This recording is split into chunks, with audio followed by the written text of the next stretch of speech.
Tuwang-tuwa ang Donville fans nang makita nilang nasa Edinburgh, Scotland sina Donnie Pangilinan at Bel Mariano.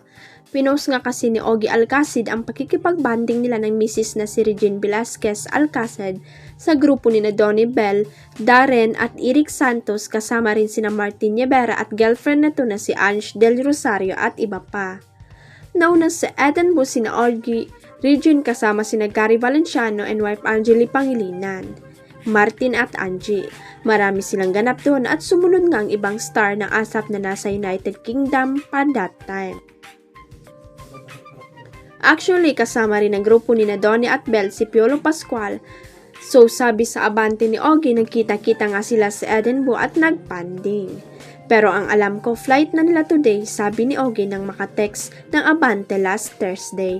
Anyway, sobrang saya ng Donville fans dahil sa picture video ni na Donnie Bell na ayuda nga sa kanila.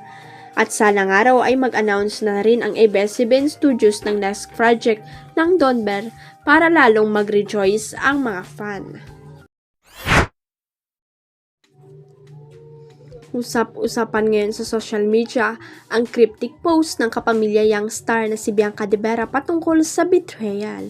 Sa kanyang Instagram page ay ibinahagi niya ang isang text card kung saan mababasa ang umano'y pagtataksil mula sa isang kaibigan. It breaks my heart that the person I thought knew me best can do this to me. Pinagkakatiwalaan kita, you are the last person I expected to be this careless.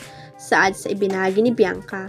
Dagdag niya sa caption, sometimes the hardest part of your friendship is realizing that the people you thought you could trust are the ones who end up breaking it. Agad ngang umani ng samot-saring komento mula sa mga tagahanga ni Bianca ang naturang post.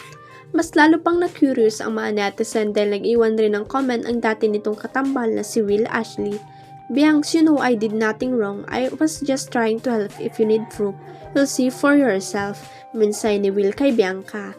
Mailang nag-google ng ibinaging text card at napag-alamang mula ito sa pelikulang One More Chance. Kaya naman feeling ng kanilang fans ay nagsisimula na sina Bianca at Will na gumawa ng ingay para sa kanilang movie kasama si Dustin Yu. Huwag kalimutang i-click ang subscribe button at i-ring ang notification bell para sa latest at legit chika updates.